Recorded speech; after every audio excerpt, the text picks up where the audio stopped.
दोस्तों नमस्कार, मैं हूं हरकेश कुमार और आप देख रहे हैं हिंदी MBH। दोस्तों आज आपके समक्ष मैं एक महत्वपूर्ण कहानी लेकर उपस्थित हुआ हूं। उस कहानी का सारांश आज मैं कम से कम समय में आपके समक्ष उपस्थित करने का प्रयास करूंगा। दोस्तों वो कहानी है राजा निर्बंसिया कमलेश्वर के द्वारा लिखी। ये महत्वपूर्ण कहानियों में अपना स्थान रखती है। दोस्तों कहानी से संबंधित मैंने आपके लिए 7 वीडियो प्रेषित कर दिए हैं। दोस्तों ये हमारा आज का 8वां वीडियो है। दोस्तों इस कहानी के बारे में यदि बात करें तो राजा निर्बंसिया नामक प्रथम मौलिक कहानी संग्रह है, जिसमें कुल 7 कहानियाँ संग्रहित हैं। दोस्तों देख लेते हैं ये कौन कौन सी कहानियाँ हैं जो राजा निर्बंसिया कहानी संग्रह में संग्रहित हैं। दोस्तों नंबर 1 है देवा की माँ, पानी की तस्वीर, धूल उड़ जाती है, सुबह का सपना, मुर्दों की दुनिया, आत्मा की आवाज़ और आखिरी और बड़ी ही प्रौढ़ कहानी राजा निर्बंसिया है। दोस्तों इस कथा संकलन में उनकी सबसे सशक्त कहानियों में राजा निर्बंसिया एक महत्वपूर्ण कहानी है। अब दोस्तों देख लेते हैं कहानी के प्रमुख पात्र कौन कौन से हैं। दोस्तों इस कहानी में महत्वपूर्ण भूमिका निभाते हैं जगपति जी। जगपति इस कहानी का मुख्य पात्र और नायक है, लेखक का मित्र तथा कहानी का प्रमुख पात्र भी है, जो मैट्रिक पास करने के पश्चात गांव के एक वकील के यहाँ मुंशी हो गया था। दोस्तों ये दोनों यानी कमलेश्वर जी और इनका दोस्त जगपति दोनों एक ही साथ पढ़े हुए थे। एक तो लेखक स्वयं नौकर बन जाता है और दूसरा जो इनका दोस्त है जगपति वह एक वकील के यहाँ मुंशी बन जाता है। दोस्तों दूसरा महत्वपूर्ण पात्र है जो इस कहानी की नायिका भी है, जिसका नाम है चंदा। चंदा इस कहानी की महत्वपूर्ण पात्र और नायिका है। इस कहानी में जगपति की पत्नी है तथा प्रमुख नारी पात्र है, जो सेवा भाव, संवेदनशील तथा सौंदर्य की प्रतिमूर्ति भी है। दोस्तों और एक खलनायक की भूमिका निभाता है जिसका नाम है बच्चन सिंह। बच्चन सिंह जिले के अस्पताल का कंपाउंडर है, जो चंदा पर मोहित हो गया है।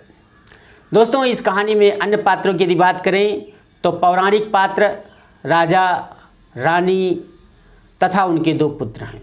दोस्तों यह कहानी समानांतर कहानियों के अंतर्गत आती है। दोस्तों इसमें 2 कहानियाँ एक साथ चलती हैं। एक तरफ राजा और रानी की कहानियाँ चलती है और दूसरी तरफ जगपति और चंदा की कहानियाँ चलती हैं। दोस्तों दोनों एक जैसी कहानियाँ एक साथ चलती हैं। इस कहानी में ये पूरी कहानी 7 भागों में विभाजित है। अब चलते हैं सीधा राजा निर्बंसिया के कहानी के सारांश पर और देखते हैं कि ये कहानी किस प्रकार से जीवन को एक नयापन देती है। एक राजा निर्बंसिया थे, उनके राज्य में किसी प्रकार की कोई कमी नहीं थी, जनता बड़ी ही खुशहाल थी। दोस्तों उनकी रानी जो बड़ी ही रूपवती थी, बड़ी ही अनिंद थी, वो उस रानी से बहुत ही प्रेम करते थे। दिन भर राजकाज संभालते और शाम होते ही रानी के रनिवास में अपना निवास करते। दोस्तों कहानी आगे चलती है। एक दिन की बात, राजा शिकार खेलने जाते हैं और शिकार खेलते खेलते उनको 7 दिन हो जाते हैं। 7 दिन के बाद भी वो जब वापस नहीं आते हैं तो रानी अपने मंत्री को लेकर के जंगल में निकल जाती है राजा को ढूंढने के लिए, लेकिन फिर भी राजा का कहीं अता पता नहीं चलता। दोस्तों लौट करके जब वापस महल में आती है तो देखते हैं कि राजा महल में ही थे। दोस्तों राजा अपनी रानी को इतना प्रेम करते थे कि रानी का एक मंत्री के साथ जंगल में जाना उनको बिल्कुल ही नागवार गुजरता है। दोस्तों वो बड़े ही क्रोधित होते हैं, लेकिन रानी उनसे बताती है कि मैं आपको ढूंढने के लिए मंत्री के साथ गई थी। दोस्तों कहानी में कुछ और मोड़ आता है। एक दिन जब राजा टहल रहे थे तो एक मेहतरानी जो झाड़ू लगा रही थी, उसने कहा कि आज मैंने राजा का मुंह देख लिया, न जाने ये पूरा दिन किस प्रकार से गुजरेगा। दोस्तों ये बात राजा ने सुन लिया और उनके दिल को बहुत बड़ा झटका लगा। दोस्तों महल में आने के पश्चात राजा बड़े ही चिंतित थे, क्योंकि उनके कोई संतान नहीं थी। इसी वजह से उसे राजा निर्वंशिया कहा जाता था। दोस्तों, बड़े ही दुखी हुए राजा और राजमहल को छोड़ करके संन्यास ले लेते हैं, जंगल में निकल जाते हैं। दोस्तों, उसी रात रानी को एक स्वप्न आता है कि कल ही आपकी मनोकामना पूर्ण होगी। दोस्तों, रानी अपना वेश बदल करके राजा के पास पहुंचती है और सुबह होते ही वो पुनः महल में आ जाती है। दोस्तों, बहुत दिन के पश्चात जब राजा वापस आता है, बहुत सारा धन लेकर के गाड़ी में लाद करके, तो रास्ते में आते ही जैसे ही अपने महल के पास पहुंचते हैं, उनकी गाड़ी एक गड्ढे में फंस जाती है। दोस्तों, इधर उधर देखने के पश्चात भी गाड़ी को निकालने वाला कोई नहीं था। उसी जगह पर दो बालक खेल रहे होते हैं, जो उसी के बालक थे। राजा के कहने पर दोनों बालक उनकी गाड़ी को बाहर निकलवाते हैं, लेकिन राजा को इसकी कोई भी भनक नहीं होती कि वो उन्हीं की संतान थे। दोस्तों, महल में आने के पश्चात उनको ये पता चलता है कि जो बालक आपकी गाड़ी को निकाले थे वो उन्हीं की संतान थी। दोस्तों, राजा को विश्वास नहीं हुआ और रानी पर बड़े ही क्रोधित हुए कि हमारे अनुपस्थिति में किस प्रकार से बालक को जन्म दिया जा सकता है। रानी एक मंदिर में पहुंचती है और उस मंदिर में अपने सतीत्व के बल पर, अपनी तपस्या के बल पर उन बड़े बालक को छोटे बालक के रूप में करती है और उसके छाती से उन बच्चों के मुंह में दूध जाने लगता है। तब राजा को विश्वास होता है कि ये बालक हमारे ही हैं। दोस्तों, आगे कहानी मोड़ लेती है। राजा दो बातें करता है। एक बात तो ये होती है कि राजा रानी के नाम से एक बहुत बड़ा मंदिर बनवाता है। दूसरी बात ये कि एक सिक्का निकलवाता है और उस सिक्के पर अपने बड़े राजकुमार का नाम लिखवा देता है, जिससे ये पता चले कि राजकाज का उत्तराधिकारी मिल चुका है। दोस्तों, इस प्रकार से ये कहानी यहीं पर समाप्त होती है। दूसरी इसी के समानांतर एक कहानी चलती है कमलेश्वर जी की। वो किस प्रकार से है ये देखें। एक जगपति है और उसकी पत्नी चंदा है। जगपति और लेखक दोनों एक ही साथ बचपन में पढ़ा करते थे। दोस्तों, बड़े होने के पश्चात जगपति एक वकील के यहाँ मुहर्रिर हो गया है और लेखक एक नौकर बन जाता है। दोस्तों, जब जगपति एक वकील के यहाँ मुहर्रिर होता है, उसी के समय उसका विवाह हो जाता है। विवाह के समय लड़की वाले लोगों के कहने पर लड़की का विवाह तो कर देते हैं, लेकिन सातवीं भांवर नहीं घूमने देते हैं। दोस्तों, इस प्रकार से बारात वापस बिना वधू के ही आ जाती है। दोस्तों, कुछ समय पश्चात 3-4 साल के पश्चात पुनः लड़की वाले अपनी गलती को मानते हैं और लड़की को जगपति के यहाँ पुनः लाया जाता है। दोस्तों, कहानी इस प्रकार से आगे बढ़ती है कि अब उनके घर में, अब जगपति के घर में उनकी माँ है और जगपति है तथा चंदा है। दोस्तों, कुछ समय पश्चात उनकी माँ को भी रोग हो जाता है और रोग होने के पश्चात ही उनकी मृत्यु का समय निकट आ जाता है। मृत्यु के समय जगपति की माँ बहू को बुला करके कुछ बातें ऐसी करती है। बहू, मैंने बड़े ही लाड प्यार से अपने बच्चे जगपति को पाला है। वो उसके पिता न रहने की वजह से वो बड़ा ज़िद्दी हो गया है। उसकी हर कामना मैं ही पूर्ण करती हूँ। अब तो मैं जा रही हूँ, लेकिन इसकी ज़िद्द को आप ही पूर्ण करना।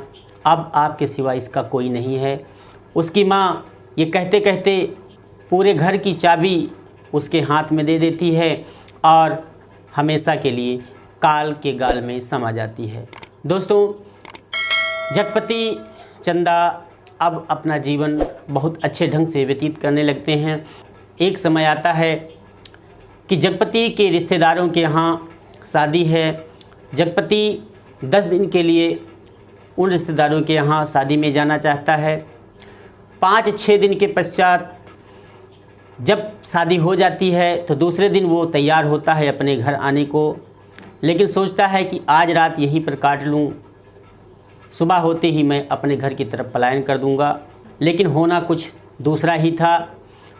उसी रात जगपति के रिश्तेदार के यहाँ डाका पड़ता है और चोर बंदूकों से हमला कर देते हैं, जिसमें जगपति की जांघ पर एक गोली लगती है और एक कूल्हे पर। दोस्तों, जगपति की जांघ पर तो गोली कम लगी है, लेकिन कूल्हे पर लगभग 6 इंच का घाव हो चुका है। जगपति के गांव से लगभग 3-4 कोस दूर एक गांव का ही हॉस्पिटल है, जिसमें उसे भर्ती करा दिया जाता है।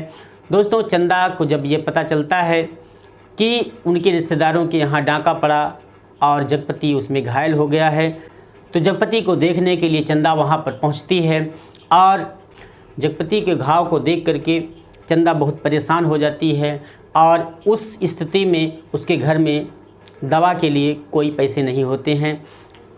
जगपति जिस अस्पताल में भर्ती है उसी में एक कंपाउंडर है जिसका नाम है बच्चन सिंह। दोस्तों, बच्चन सिंह जगपति का इलाज तो नहीं करता, लेकिन उसकी नज़र चंदा पर ज़रूर पड़ती है।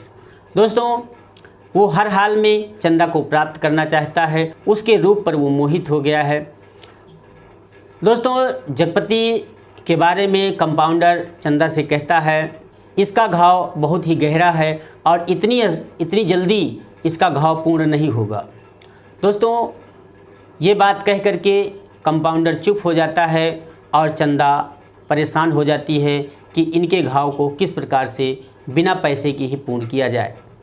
दोस्तों, कंपाउंडर ने अपना जाल बिछा दिया जिसमें चंदा फंस जाती है और दोस्तों, बिना पैसे के ही जगपति के लिए कंपाउंडर ढेर सारी दवाइयाँ भेज देता है। जब दवाइयों को पता चलता है जगपति को कि हमारे पास तो पैसे नहीं हैं, चंदा के पास पैसे नहीं हैं, तो ये दवा आई कहाँ से। दोस्तों, जब वो चंदा से ये बात पूछता है तो चंदा कहती है कि परेशान मत होइए, ये मैंने अपने कड़े बेच करके तुम्हारे लिए दवा लाई है। दोस्तों, जबकि ऐसा था नहीं, लेकिन जगपति परेशान हो जाता है कि उसके कड़े बेचने से तो अच्छा था कि कंपाउंडर की हम सहानुभूति ही ले लेते। दोस्तों, इस प्रकार से धीरे धीरे समय बीतता है और एक दिन चंदा और जगपति वापस अपने घर आ जाते हैं। उधर कंपाउंडर जी का तबादला उनके गांव के अस्पताल में हो गया है और रोज़ चंदा से मिलने के लिए कंपाउंडर बच्चन सिंह आया करते हैं। कई बार तो उनकी पत्नी चंदा जी कहती हैं कि आप कुछ बोलते नहीं हैं, ये रोज़ हमारे घर में आया करते हैं, लेकिन जगपति इसमें कोई प्रतिक्रिया नहीं देता है, क्योंकि वो जानता है कि हमारे पास इस समय खाने के लिए कुछ भी नहीं है। आर्थिक समस्या से वो बहुत ही जूझ रहा है। अचानक एक दिन कंपाउंडर जगपति के लिए एक लकड़ी का टाल खोल देते हैं और उस टाल पर जगपति बैठा रहता है, लेकिन वो विभिन्न प्रकार के ख्याल उसके दिमाग में आया करते हैं। जगपति टाल पर बैठा जरूर रहता है, लेकिन उसका मन चंदा के ऊपर अपने घर में ही लगा रहता है। चूँकि जगपति के ना रहने पर बच्चन सिंह बेधड़क उसके घर में आया करता है। उसको रोकने टोकने वाला कोई भी नहीं है, क्योंकि उसने जगपति के लिए लकड़ी का टाल खुलवा दिया है। दोस्तों, इधर कुछ दिन के पश्चात चंदा पेट से हो जाती है और समाज के लोग विभिन्न प्रकार की फप्तियाँ कसते हैं चंदा के ऊपर बच्चन सिंह को लेकर के। तो दोस्तों, आगे एक दिन की बात घटना घटती है कि जिस कड़ा की बात चंदा ने कहा था कि मैंने बेच दिया है, वो कड़ा उसको उसी चारपाई पर उसे मिलता है, तकिए के नीचे दबा हुआ। उसी दिन से जगपति समझ लेता है कि चंदा ने कड़े बेचे नहीं हैं, बल्कि अपनी इज्जत ही बेच दी है। दोस्तों, इस प्रकार से कहानी आगे बढ़ती है और दोनों में छींटाकशी होती है। उधर चंदा अपने मायके जाने को तैयार होती है और जगपति से कहती है कि मैं जाऊं भी क्यों ना, क्योंकि तुमने मुझे बेच दिया है। दोस्तों ये बात जगपति के सीने में लगती है। उधर चंदा अपने मायके पहुंच जाती है। जगपति बहुत ही निराश है, हताश है, उसके सामने कुछ भी दिखाई नहीं दे रहा है, उसकी आंखों के सामने कुछ दिखाई नहीं दे रहा है। अब जाए तो जाए कहाँ। जगपति निराश होकर के, क्योंकि उसकी दुनिया चंदा ही थी और वो भी उजड़ गई थी। दोस्तों इसी वजह से वह फांसी लगा लेता है और फांसी लगाने से पहले 2 पर्चे लिख करके रख देता है, एक तो कानून के नाम पर और एक चंदा के लिए। कानून के लिए जो पर्चा लिखता है उसमें लिखा होता है, मैंने अपनी मर्ज़ी से फांसी लगाई है, इसमें किसी का कोई दोष नहीं है। उधर चंदा के लिए जो पर्चा लिखता है उसमें ये लिखता है कि चंदा, मेरे मरने के पश्चात आप मेरी चिता को आग देने के लिए बच्चे के साथ अवश्य आ जाए, क्योंकि मेरी चिता को आग लगाने वाला मेरा बच्चा ही होगा। ये कहानी दोस्तों इस प्रकार से दोनों समानांतर कहानियाँ चलती हैं। उधर चंदा आती भी है और अपने बच्चे के हाथों से जगपति के शव को मुखाग्नि देती है। दोस्तों ये कहानी यहीं पर समाप्त हो जाती है। लेकिन समाज में इस प्रकार की छीटाकशी जो समाज के लोगों को गुमराह करने में अपना महत्वपूर्ण भूमिका निभाते हैं, ये समाज से ही आती है और समाज में ही लुप्त हो जाती है। दोस्तों इस प्रकार से इस कहानी का समापन हो जाता है। तो दोस्तों ये रही आज की कहानी राजा दिनबंसिया। दोस्तों चलते हैं, फिर मिलेंगे आपको एक नई वीडियो के साथ। दोस्तों अगर ये हमारा वीडियो आपको पसंद आया हो तो कृपया लाइक करें, कमेंट करें और शेयर करें। सब्सक्राइब ना किया हो तो सब्सक्राइब करके बगल में बेल आइकन होगी, उसे प्रेस करना ना भूलें।